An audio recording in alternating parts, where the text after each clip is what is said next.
E aí, pessoal, tô tranquilo, dando uma pausa aqui nos estudos. Eu estava aqui relendo, na verdade, Fahrenheit 451 para aula de amanhã do Clube do Livro e me lembrei dessa pergunta na caixinha. Ela ficou me incomodando, né, no bom sentido da palavra. Eu fiquei com vontade de respondê-la e estou fazendo isso agora. Bem, a pergunta é muito interessante, né? Basicamente diz assim: é possível amar a Deus se você não estiver ligado a uma religião? Quer dizer, a religião ela é uma necessidade para você ter uma ligação com Deus. Essa pergunta ela faz muito sentido dentro da mentalidade moderna, porque circula uma ideia de que a religião, na verdade, ela é quase como um obstáculo a você ter uma verdadeira espiritualidade. Há até um meme bem difundido com um peixinho dentro do aquário e diz assim: uma pessoa com religião, ele está lá dentro do aquário. E um peixinho no mar e diz assim: uma pessoa com espiritualidade, né? Então, querendo dizer a superioridade da espiritualidade sobre a religião, né? Então, sempre que alguém me chega com essa pergunta, eu faço o seguinte exercício com ela. Vamos partir da hipótese que, de fato, a religião ela é um obstáculo à verdadeira espiritualidade, que é uma invenção social e cultural que não é absolutamente necessária. Então, é possível relacionar-se com Deus, beleza. A primeira pergunta é: qual Deus? Qual o conceito de Deus? Porque você diz: não, Pedro, mas é o Deus bom, o Deus criador. Fiz, calma. Mas o Deus bom, criador, ele já é o Deus cristão. Ele já é o conceito do Deus cristão que você tem na sua cabeça. Não foi você que criou, você teve acesso a esse conceito através de uma revelação direta. Você teve uma experiência direta da divindade em que lhe foi revelada a natureza da divindade. Não, então todos esses conceitos que você tem sobre Deus lhe foram revelados pela tradição. Você recebeu eles por tradição, né? Você diz assim: mas Jesus era bom. A pergunta que eu sempre faço é: como é que você sabe que Jesus era bom? Aliás, o que é a bondade? Como é que você sabe que matar um inimigo, torturando ele até a morte, é algo menos bom do que perdoar o inimigo? Como é que você sabe disso? Como é que você chegou a essa conclusão? Bem, essa conclusão não brotou com um cogumelo, né, da sua alma. Não foi assim. Quer dizer, uma tradição cristã multissecular gerou o ambiente cultural em que essa verdade foi colocada na sua cabeça. E só assim você passou a pensar o que você pensa hoje como sendo bondade. Então, todas as pessoas que falam da espiritualidade como algo superior à religião, eles tomam seu conceito de bondade, seu conceito de Deus, seu conceito de vida moral, seu conceito de vida prática das religiões que eles recriminam como sendo um obstáculo. É o equivalente a um adolescente que recebeu tudo de mãos beijadas dos pais e por algum motivo decide sair de casa, sai cantando vitória porque saiu de casa, mas utilizando o cartão de crédito, a roupa que ganhou, o carro que ganhou, o apartamento que é patrimônio da família e está alugado. É isso, entendeu? Quando você pega o exemplo mesmo dos evangelhos, esse aqui é muito interessante porque, ao mesmo tempo que fala contra esse relativismo total, né, da importância das religiões, também sobre a livre interpretação da Bíblia. É o seguinte: bem, então vamos pegar Jesus de Nazaré. Como é que você sabe quem era Jesus? Como é que você sabe o que ele fez, o que ele pensou, o que ele ensinou? Me diga aí. Só tem 3 maneiras de você saber disso. A primeira maneira é o seguinte: você ter nascido na Palestina há 2000 anos e ter visto as coisas acontecendo e estar vivo até agora. A primeira maneira é essa: é você ter estado lá, ter nascido lá, ter vivido na mesma época e ter sobrevivido até agora. Então, fora a rainha da Inglaterra, não me parece que exista ninguém vivo que esteve vivo há 2000 anos. A outra maneira é você pegar uma máquina do tempo e ir lá observar em loco o que aconteceu, o que ele fez, o que ele falou, onde ele viveu. Não me parece possível também até agora. A outra maneira é você ouvir o testemunho das pessoas que estiveram lá e foram legados à humanidade pela tradição.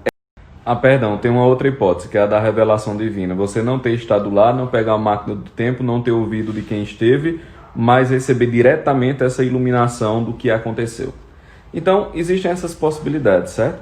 Vamos pegar, então, a mais plausível de todas. Já que ninguém esteve lá, já que ninguém sobreviveu desde lá, já que raramente se ouviu alguém que teve essa revelação infusa da graça. Então, tudo que nós temos sobre a vida de nosso Senhor é o testemunho dos apóstolos.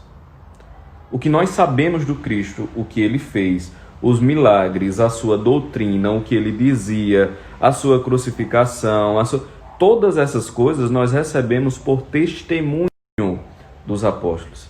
Então, a única possibilidade de você acreditar em nosso Senhor é acreditando no testemunho dos apóstolos. É só isso. A gente não tem nada mais. Acontece que como o testemunho dos apóstolos chegou até a gente? O testemunho dos apóstolos nos chegou através da tradição. Veja, pode parecer até bizarro, né? Para algumas pessoas com a mentalidade mais moderna, em que nós temos tudo sendo registrado em tempo real, tudo que está acontecendo, tem alguém filmando, alguém anotando, alguém fotografando, mas no momento em que os fatos narrados no Evangelho aconteceram, não tinha ninguém lá escrevendo, não tinha ninguém aos pés da cruz tomando nota, não tinha ninguém lá no meio da multidão dos milagres escrevendo o que estava acontecendo. As pessoas estavam vivendo aquilo que estava acontecendo. Tanto que o primeiro Evangelho, ele foi escrito praticamente 30 anos depois da morte do Nosso Senhor. Então você tem um intervalo de 30 anos em que toda a revelação do Cristo foi passada por tradição oral. Quer dizer, o próprio apóstolo Paulo dá testemunho da tradição oral. Quando ele diz em suas cartas, né, alguns escritos de Paulo, inclusive, são anteriores ao primeiro evangelho canônico que nós temos notícia. Isso significa dizer que ele sabia das coisas do evangelho antes do primeiro evangelho ser escrito. Como é que isso aconteceu? Óbvio que isso aconteceu porque ele ouviu dos apóstolos, que é exatamente o que ele diz. Ele diz em suas cartas, aquilo que eu ouvi dos apóstolos eu transmito a vocês. Ou seja, ele está falando aí da tradição oral, né, que sustentou a igreja, que ela guardou aqueles acontecimentos, guardou a doutrina, e só depois foi ser colocada em um formato escrito. E como é que isso aconteceu? Veja, também nos evangelhos, algumas dezenas de evangelhos foram escritos, alguns mais estapafúrdios do que outros, né? Você tinha também nas comunidades primitivas pessoas querendo lucrar, pessoas malucas que achavam que estavam... Tinha todo tipo de gente, como sempre teve em toda a época, aproveitadores, gente bem intencionada, mais doida, gente, tinha todo tipo de gente, né?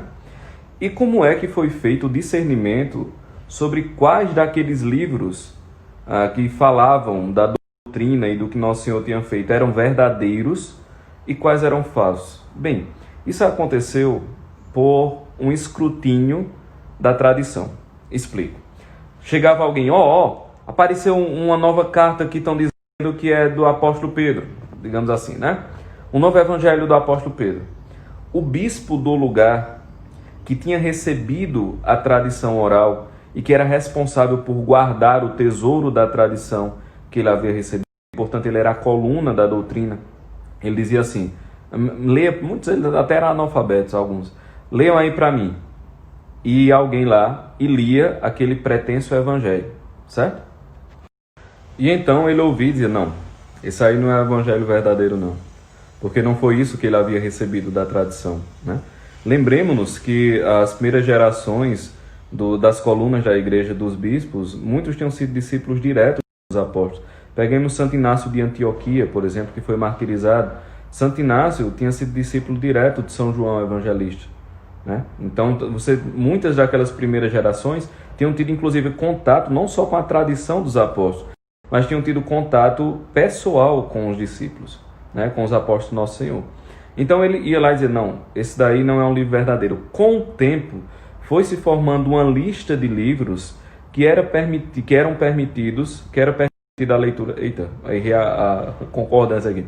Uma lista de livros cuja leitura era permitida no culto eucarístico, cuja leitura era permitida na chamada fração do pão. Fração do pão, que é o que nós chamamos de missa, aos domingos, certo? Então, quando alguém vem dizer assim, esse Jesus que vocês estão dizendo não é o mesmo Jesus que eu conheço, eu sempre faço a pergunta, meu filho, qual Jesus você conhece? Porque você não estava lá, você não recebeu uma interpretação direta, o céu se abriu, você como novo Moisés, né, pegou uma nova tábua de revelação e viu, não, esse Jesus que eu recebi está correto, tudo você está errado. Você não pegou uma máquina do tempo. Como danado você tem o seu Jesus? Você não tem o seu Jesus, meu filho. O que você tem é o seguinte: você tem uma impressão do que deveria ser o Cristo, baseado no seu desejo do que deveria ser a moral. Então você não concorda com uma coisa, e então você acha que Cristo também não devia concordar, porque você que está estabelecendo a sua moral. Então o que acontece? O indivíduo pega retalhos da tradição, que ele julga serem corretos, aí exclui aqueles que ele não acha que é correto, então vamos excluir. Assim, se a realidade tem uma parte dela que eu não gosto, aí você tira aquela parte que você não gosta, diz que é mentira e fica só com a realidade que você aprova. Então a pessoa pega esse retalho do real e diz que, na verdade, isso é toda a realidade. Ora, é claro que esse movimento é um movimento projetivo. Você quer que as coisas sejam de tal maneira, você passa a acreditar que elas deveriam ser assim, e você exclui da sua cabeça todo o rol de provas, toda a realidade que vão contra aquilo que você gostaria que o mundo fosse. É basicamente isso, entendeu? A maioria das pessoas que fala de espiritualidade, que ela é superior à religião, é porque ela não gosta da moral religiosa, aí ela pega um pedaço da religião para... Então, como eu dizia, ela pega um pedaço da religião para criar a sua própria. Então, na verdade, a ideia mesmo de que a espiritualidade é superior à religião é ela própria uma modalidade religiosa. Entendeu? Então, o cara não acredita naquela moral, não gosta daquela moral da religião, aí o que é que ele faz? Ele inventa uma nova religião. Só que essa nova religião que ele inventou, ele é o Deus, ele é o Papa, ele é o apóstolo, ele é o juiz, ele é tudo. Então, cada nova religião que é moderna, que é criada sob o título de ser mais libertadora, de ser uma expressão de pensamento mais livre, ela, no final das contas, é um ato autocrático, é um ato ditatorial gigantesco, é um ato de uma ilusão de onipotência tremenda, porque você cria a sua própria religião e acabou-se. É um negócio maluco, na verdade.